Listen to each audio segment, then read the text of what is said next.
So Bollywood actress who goes by the name of Esha Gupta, an Arsenal ambassador, was seen promoting herself racism against an Arsenal footballer.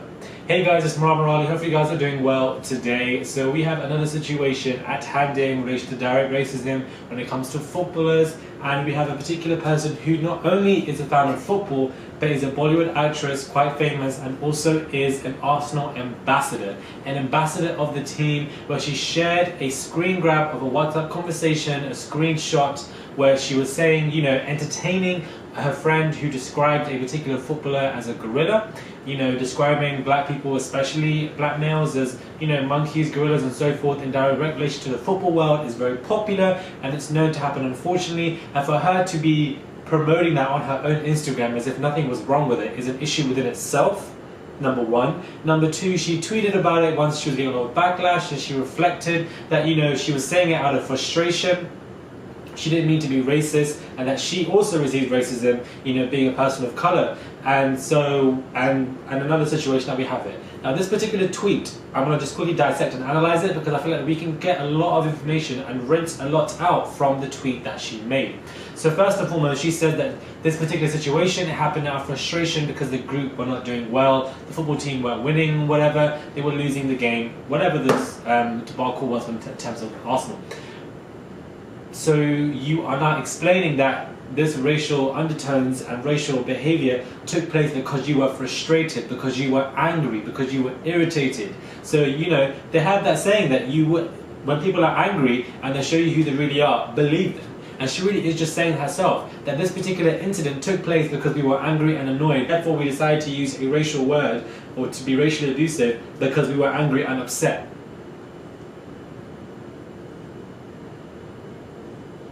Are you right? Because I'm really trying to find out. I don't know what's going on. And then the second one, she said,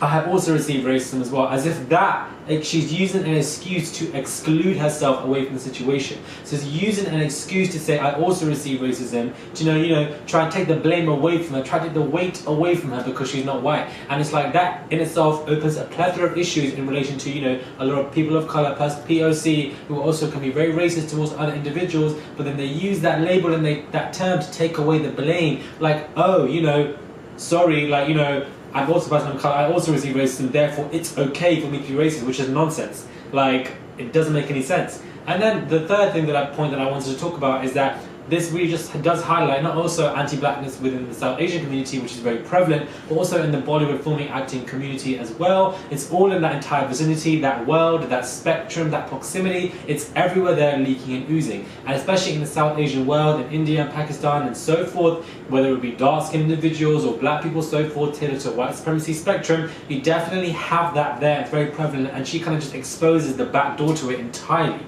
And the fourth point that I also want to touch on is that she never actually even said sorry to this particular footballer for making those heinous comments. She said sorry to people, sorry for how it felt. I hate when people say sorry if that's how it made you feel, because you're not really apologetic. What you need to say is, I'm sorry for my own behavior. That's all you have to say. People don't like to self-critique. People don't like it when they're critiqued. People don't like apologizing for their behavior, because they feel like they're putting themselves down by doing so. And it's like, stop fighting your pride and ego. There's no point doing so. It's just there, and you're so blind to it, you're so oblivious to it. So I feel like this particular tweet, 4 to 5 main points as what this really opens in terms of when we dissect and analyze it, when there are so many prevalent issues. And a lot of people are now calling for her to be stepped down, for her to be stripped, but unfortunately that has yet to happen, and most of the times it doesn't happen anyhow. But it's a shame, it's disgusting, it's vile, but it definitely opens the door on South Asian anti-blackness. It definitely opens the door in anti-blackness in India, which is very prevalent. Just because you're POC doesn't necessarily mean that you can exclude yourself from being racist. It's not only white people who can be racist, and it can be plenty of other people as well. So I feel like these are a lot of issues and points that can be exacerbated from this tweet. But do let me know what you guys think about this situation. If you've heard of it, it's quite sad and shocking, but at the same time, I'm not really surprised either. Hit me up on my Instagram, please, Murali, and definitely subscribe to my channel. Just click the button and subscribe, and I would massively appreciate it. Thank you guys for watching, and I'll be catching you guys soon.